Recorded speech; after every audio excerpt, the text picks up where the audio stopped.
بالله من الشیطان الرجیم بسم الله الرحمن الرحیم. جناب نظیف خان او زمونږ د علاقې درنو قدردانو مشرانو، نن خو مونږه د شیخ صاحب د والا نظیف خان د راغلو د خاندان سره د یکجهتۍ او د همدردۍ دپاره دلته راغلي وو. سکندر خان خو د جنازې نه مخکې راغلو، بیا د هغوی درګۍ کې پروګرام و نو زمونږ نور ټول ملګري په وفد په شکل کې په هغې جنازې کې شریک وو. دا غم صرف ستاسو نه دی، دا زمونږ ټولو مشترکه غم دی.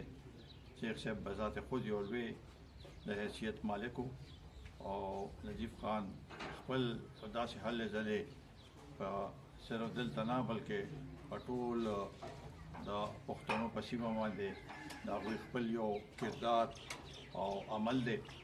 هغه مونږه د هغې ستاینه کوو چې دوی کوم هلې ځلې کوي او بنیادي طور باندې زمونږ ټولو همدا خواهش دی چې په دې خوره باندې اوسېدونکي پښتانه او زمونږ په هغه ټولو علاقو کې چې کوم ځای کې پښتانه اوسېږي د هغوی د حقوقو دپاره، د هغوی چې کوم مشکلات دي د هغې دپاره او هغوی سره چې کوم زیاتیات کېږي، ظلم کېږي، د هغې دپاره به مونږه आवाज اوچتو او عملی طور باندې د هغې دپاره جدوجهد کوو.